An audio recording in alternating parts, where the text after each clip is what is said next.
Hello friends, this video on preposition part 3 is brought to you by examfear.com. No more fear from exam. Let us now look into the third type of preposition, that is phrase preposition. Now we have all learned about phrases, right? What are phrases? They are group of words which convey some meaning but they do not have a complete meaning. So you can say that phrase is a part of a sentence.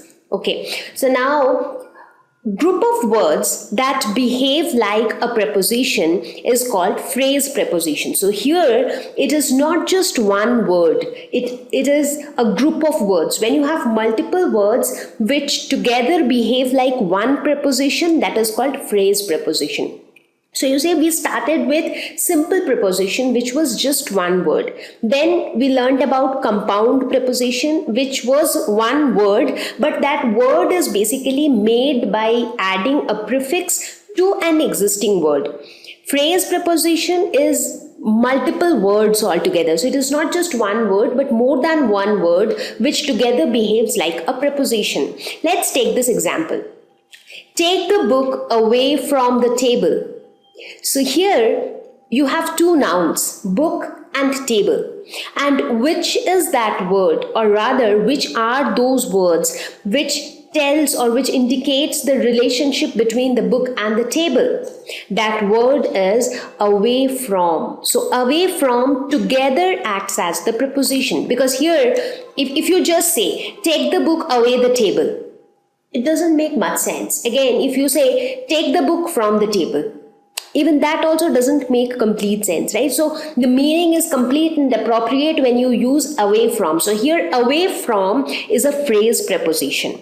Let us take another example. It would be great if you can come on behalf of Ravi. So here your coming is related to Ravi. But how? It says that if Ravi is not coming, then on behalf of him, you can come, right? So here on behalf of, these are three different words, on behalf of. So these are group of words. So it is a phrase basically, and it is behaving like a preposition. So it is called a phrase preposition.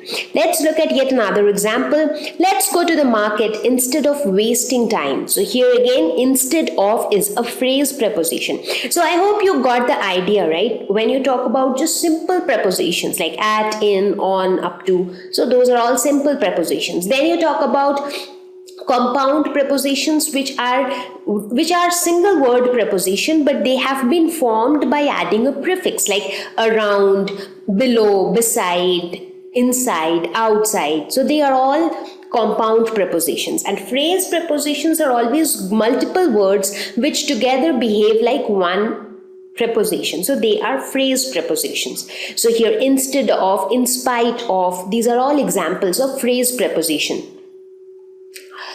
Now we also talk about another type of preposition, that is participial preposition. You might be wondering what exactly is this. Now sometimes the present participles behave like preposition. Now that doesn't mean that all the present participles are prepositions. Only some present participles of verbs behave like preposition, and such present participles are generally without any noun or pronoun, but those present participles, they behave like a preposition. Now even before I go ahead with the examples, let me first clarify what do I mean by present participle. Now, if you talk about a verb has many forms, right? For example, the base form of a verb is speak. But when you talk about its past participle, it is spoken. When you talk about its present participle, it's speaking. Similarly, if the base form of the verb is shine, then the present participle would be shining. If the base form of a verb is consider, then the present participle would be considering. So speaking, shining, eating, walking, considering, these are all examples of present participles of verbs. Now sometimes these present participles act like preposition in a sentence. Look at this example.